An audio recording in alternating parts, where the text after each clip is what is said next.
Imagine working for 5 long years on a single idea, testing it, tweaking it, rebuilding it, and failing. Not once, not 10 times, but over 5,000 times. Most people would have given up, but not James Dyson. With the patience of a monk and the stubbornness of someone who knows they're right, he turned a rejected and ridiculed prototype into a multi-billion-dollar empire. This is the story of how one man, driven by an obsession, and a vacuum cleaner, forever changed the way we clean our homes. In the 1970s, James Dyson wasn't yet the business icon we know today that he was. A British designer, passionate about engineering and unconventional solutions. One day, while vacuuming his home, he noticed something frustrating. After a short while, the vacuum suction power dropped dramatically. The culprit? The bag was clogging with dust, blocking the airflow. It was a problem everyone knew about, but no one seemed willing to solve. Dyson couldn't let it go. If we could send people to the moon, why couldn't we build a vacuum that didn't lose suction? The spark came in a place that had nothing to do with household cleaning, a sawmill. Dyson noticed that sawmills used large industrial cyclones to separate dust from the air, without filters or bags. What if he could shrink that system down and put it inside a vacuum cleaner? It was a simple but revolutionary idea. Use centrifugal force to trap dust and maintain constant suction power. At least, on paper. 5127 failures. What followed was nothing short of a grueling marathon. Dyson locked himself in his workshop and began building prototypes, one after another. The first didn't work, the second failed too, then the 100th, the 200th, the 1000th.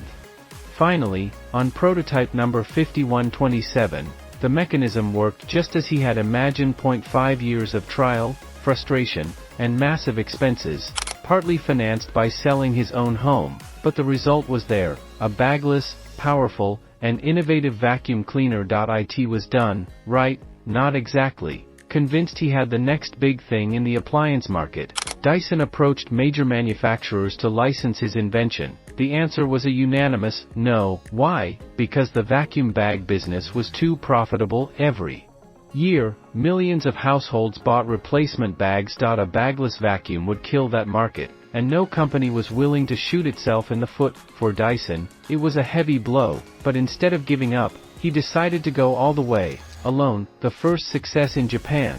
With no partners and no support from the industry, Dyson looked abroad, and it was in Japan, land of technology lovers, that he found his first real opportunity. There, a company agreed to produce and sell his vacuum as a luxury item, at the equivalent of around $2,000 today. It was a niche product, but it generated enough revenue for Dyson to found Dyson Ltd in 1993. Finally, he could produce his vacuum cleaner in the UK, with his own name on it. When the first Dyson vacuum hit British stores, it was an instant success. The futuristic design, the transparent bin showing the dust collected, and, above all, the promise of no loss of suction, captivated the public. In no time, Dyson dethroned long-standing brands and became market leader, and he didn't stop there. The brand began launching new products with the same philosophy: find a problem and solve it with ingenuity.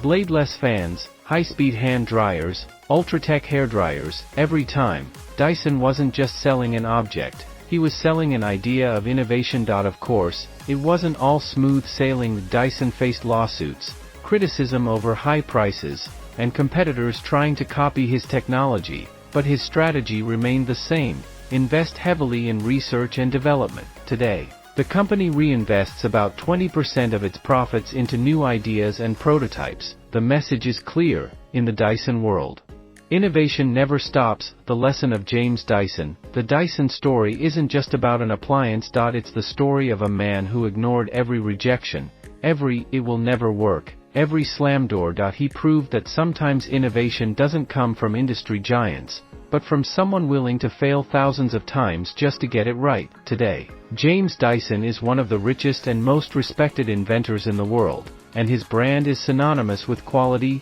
design, and stubborn determination. The next time you see a Dyson vacuum cleaner, remember, you're not just looking at a household appliance. You're seeing the result of 5,127 failed attempts, an idea born in a sawmill, and a man who never stopped believing in his vision. Because, as James Dyson himself would say, Failure is just a step toward success, if you have the courage to keep going.